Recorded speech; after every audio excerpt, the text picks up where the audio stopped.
ayan mga lods at good afternoon and good day ano. So ito ito yung back job natin na amplifier.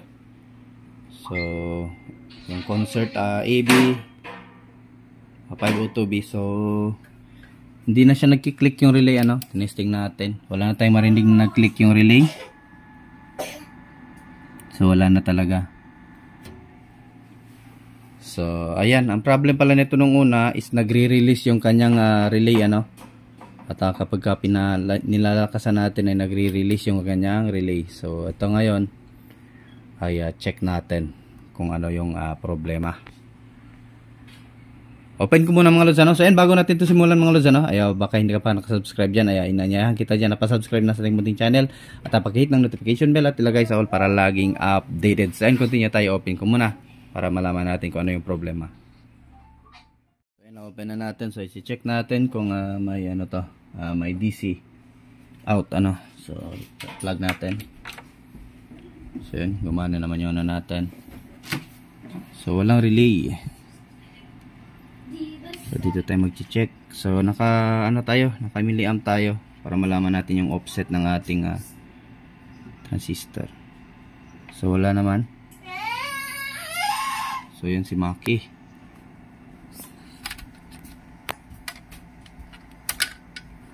So dito tayo sa kabila mag-check.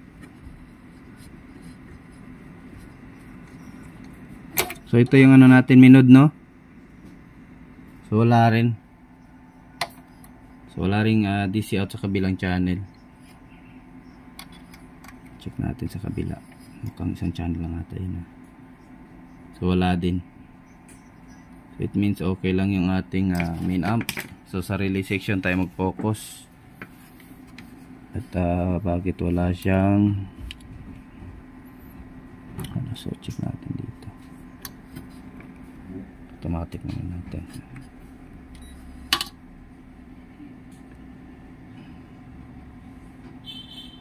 So 1.4 lang yung ano supply sa ating relay.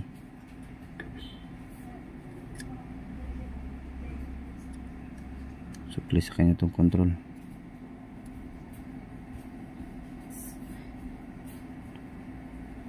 So check muna natin yung ano nito. Check, tanggalin ko muna yung board para ma-check natin sa likod. So ito, mag-voltage check tayo mga lods. So test natin itong ano ng itong ano pinaka-supply ng ating itong control. So ito. So meron naman tayong 11.43. So bakit kaya hindi nagano? Siguro lang masasagap na signal yung ano natin. Yung ating pinaka-relay. I think okay lang tong supply ng relay. Naghihintay lang siya sa ating ano, main amp na magbibigay ng signal. Or ano talaga. Or yung pinaka main problem nito. Kapag ganito yung problem mga lods, ano, first check muna natin yung ating mga supply. Kung present pa lahat, kasi pag hindi present yan talaga may problema. Hindi yan pipitik ang ating relay ano. So okay lang yung ano natin, itong transformer no sa supply ng ating tong control. So di ko pa alam kung saan kumuha ng ano to, ng supply itong kanyang relay. Baka sa AC side ano ng ating transformer na ano na 33 ata to. 33 ba? So ayan oh. 31 pala. So ang kanyang supply ng transformer. So 31 ano, 031. So dito, test din natin dito. Ito yung galing sa transformer natin. So meron tayong 30 AC. So hindi na po naka-regulate sa direkta tayo sa ano secondary no. Sa kabila naman ay ayun. So may 8 lang tayong nare-read. So may problem yung isang line ng ating transformer mga lods. So buo naman yung fuse. Ayan, dito tayo sa kabilang nag-test. Dito dapat malaman, dapat kasi pag ano kaya pantay. So hindi balance yung supply ng ating main amp. So ayan o, yung kabila itong ano di sa positive ano to same lang naman yan kasi naka-bridge naman yan ang diode ano. So ayan, may 30 BEC siya. Then sa kabila ayun, wala na siyang ano supply, 9 lang. So kaya hindi nagti-trigger yung ating main driver. hindi nakapag-amplified or regulate yung ating main driver, no? Kaya ayan, walang signal na ano pinapasa sa ating relay section. So ayan, bunutin muna natin tong ano, test natin, baka may problem sa diode or ano man. Direkta natin dito, tanggalin natin sa board yung ano natin. So ayan, pause ko muna.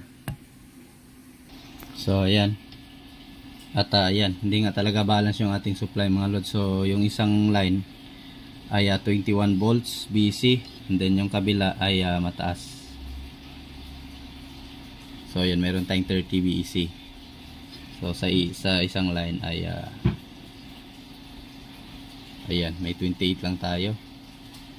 So kapag kanina kasi pag test natin, kapag galing pa dito, bago pa galing dito sa ating board, kapag tinitest natin siya, ay bumabagsak siya mga lods na sa ano.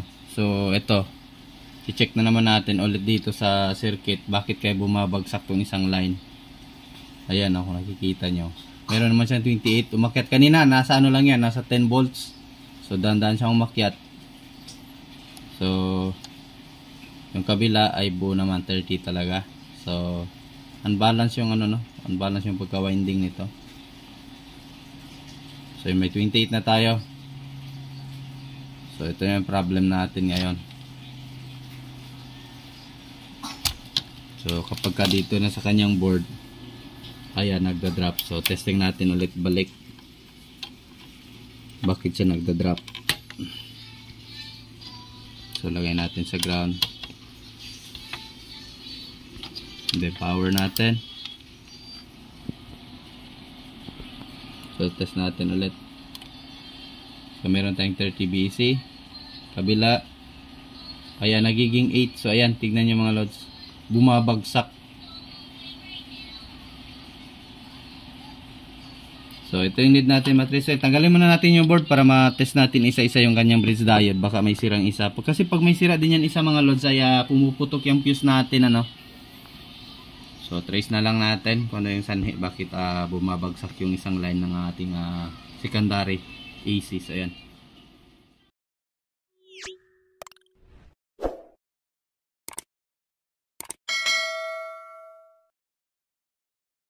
So ayan mga lods, at tama nga ako sa aking hinala. Yung ating relay, itong pin na to, saan ang turo tayo?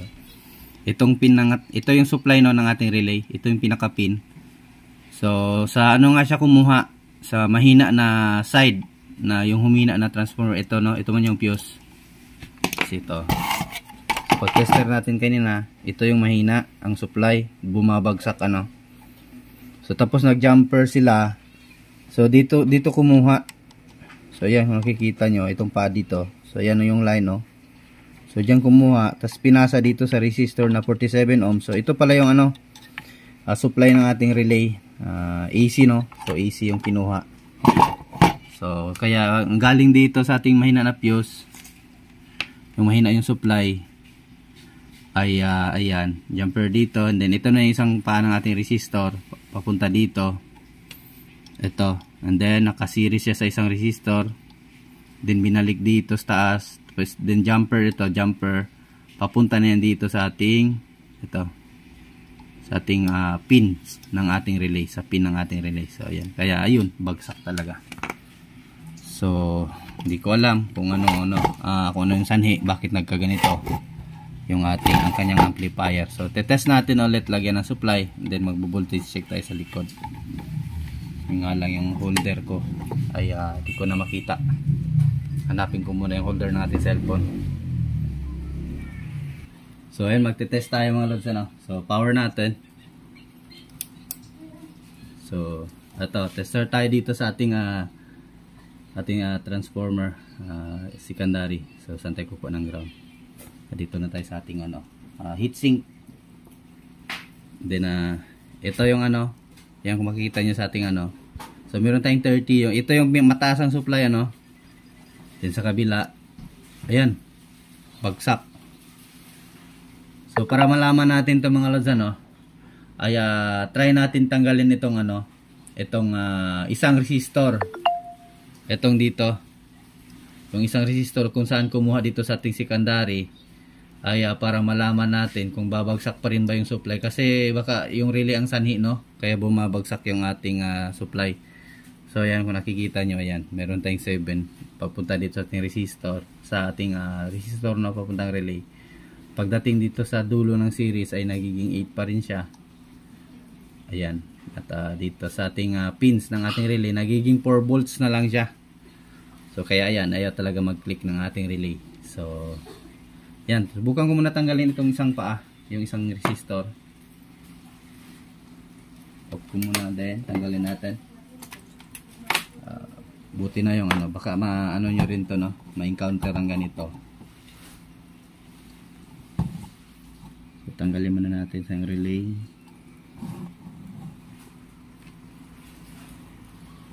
So, itong 47 ohms isa galing dito sa jumper.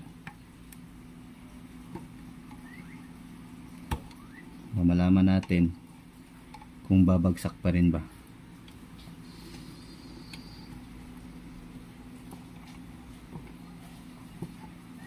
So tanggal na.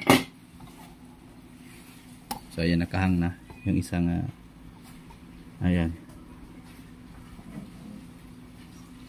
So ito. So balik natin yung then testing natin kung babagsak pa rin ba ang ating supply or yung transformer talaga may problem natin. So ayan, balik natin sa pwesto. Ayun. So ayan, power natin ulit.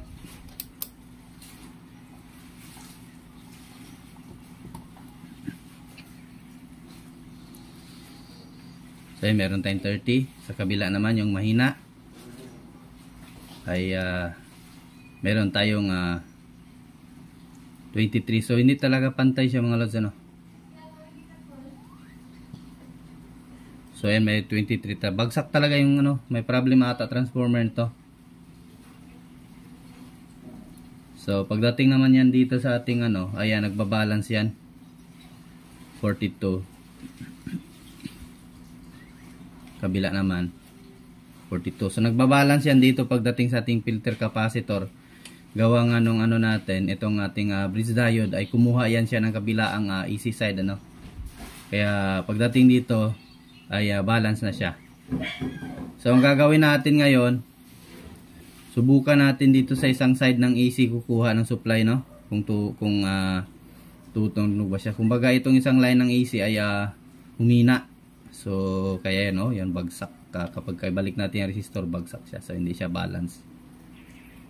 So pagdating dito ng ating bridge diode ay nagiging siya. Kahit dito naman i-tester natin sa mismong niya ay hindi talaga balance yung secondary ng transformer. So pwede rin natin pabilin si customer ng bagong transformer or ilipat na lang natin. So yun, meron talaga siyang 24 volts.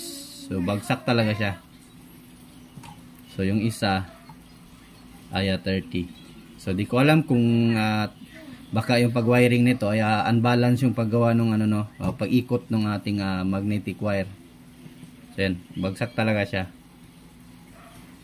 So ayan. Testing natin, ilipat yung isang dito tayo sa kabila kukuha. Ito dito. Kasi ito man yung mahina, ito line yung mahina. So focus muna natin. So dito tayo kukuha. Itong jumper na to ay lilipat natin dito. So yan, continue tayo at tanggalin ko muna yung jumper and then wiring na lang natin para makita nyo rin actual, So ayun mga lods, at ito na-jumper na natin sa kabilang side ng ating fuse. So kasi dito yun siya kanina, So yan, yan yung tinanggal natin jumper. So lipat tayo sa kabila kung pipitik na ba yung ating relay, kung gagana na. So testing natin. Ayun, pumitik na ata ang relay. So testing na natin ulit. Ayun, pumitik ng mga lods. So ito, tetest natin kung may supply na. So yung ating relay. So ito yung isang pa. Yun oh, meron siyang 18 volts. So yan. So yung kabila, ayan, naging 30 na siya mga lods. Tingnan nyo, nagbabalance lang yung ano to. So yung kabila ay 30 din. So baka humina lang yung isang line no. So ngayon, tinanggalan natin yung ano dito, supply ng ating relay, naging 30 na siya. At yung kabila 30 pa rin. So ayan, balance na siya. So ayun, nilipat lang natin. Okay na, goods na. So pumipitik na yung relay natin, naririnig na natin yung pumipitik. So ito, at testing natin balik sa ano niya. So yan, magkiklik yung kanyang relay.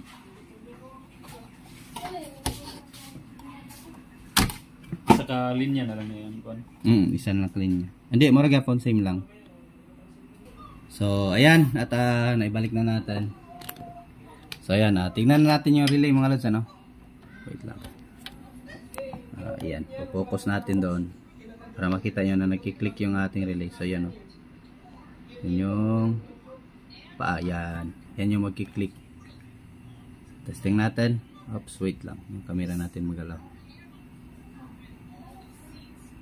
Yun. Power natin, power. Yun, oh. Okay na siya.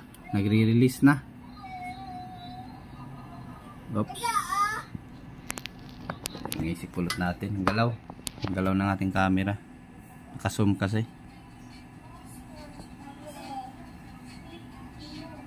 So ayan, testing na natin. Zoom out na natin. So testing natin kung may audio na. Ingay ng mga aso dito. So ayan. Ito yung speaker natin. Ito.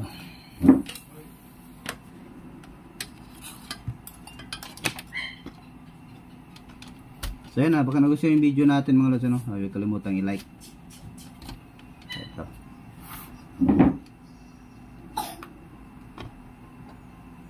Sakit ng ano, ngalay ng kamay ko.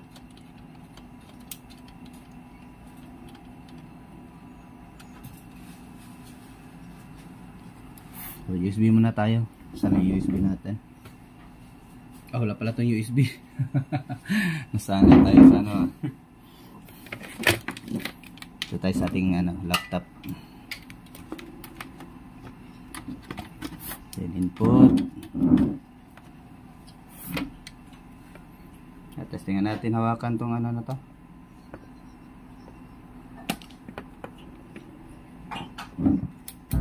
So ayun oh.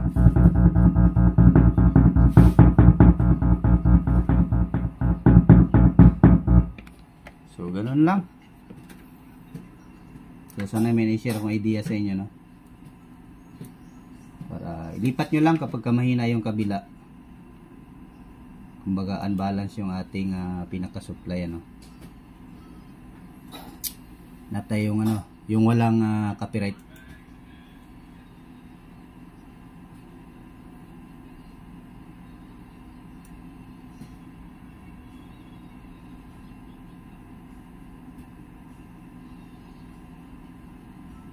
Ito ba yun? Ito. Wala itong copyright eh.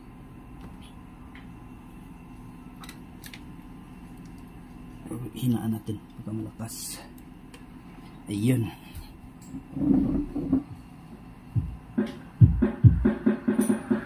Hinata.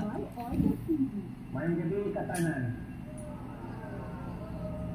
Kung kita magdalat gubot sa atong kalingawan, may atong pabaylong sa subsystem, ha? Magbuntag ta, basta wala gubot. Sige, music, Mr. Operator.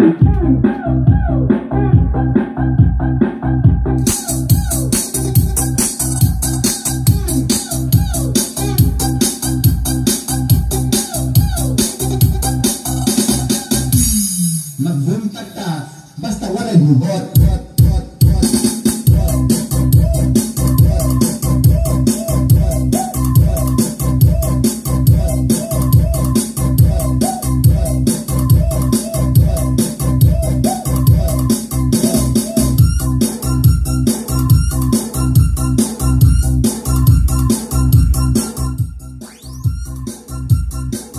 So ayan, tumunog na mga lods. So ayan, kung natatandaan nyo to, ito yung minute natin ng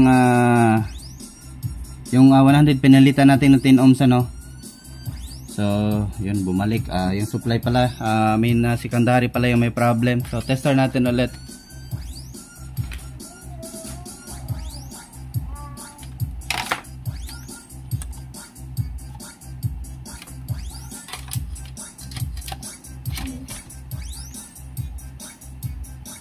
So ito yung tinanggalan kanina natin ng ano, ng jumper. So nagda-drop talaga siya mga lods, tignan nyo. Meron lang siyang 23, 24. So sa kabila, buo, 30. So buti na lang, naka-bridge diode na yan. At dumana sa ating filter capacitor, ay kaya ayan, nagbabalance na siya pagdating dito sa ating capacitor. So okay na yan, kaysa pabili natin si customer ng bagong transformer, ay medyo kuripot yun. Medyo kuri. Ayan, at ganyanin na lang natin. At bigyan natin ng option si customer. At kung bibigay talaga yan, ay doon na natin siya pabibilhin. Magbuntag ka, basta wala gubot.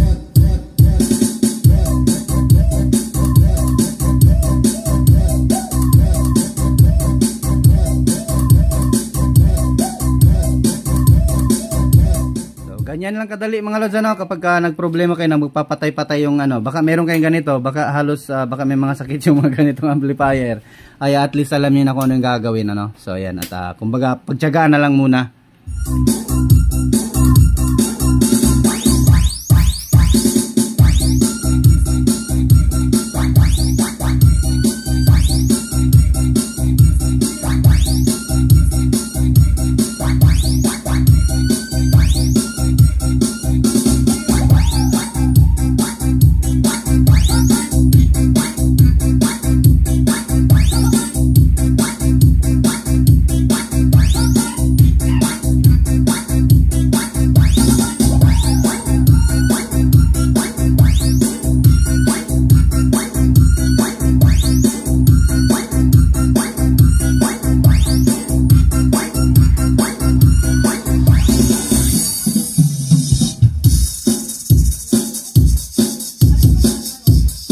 At done na tayo ano. So pwede na to, ibigay natin ulit sa customer. So ayan, thanks for watching mga lods. At ayaw magpa-shoutout, comment lamang sa ating video ano. So and thanks for watching ulit mga lods. Bye bye.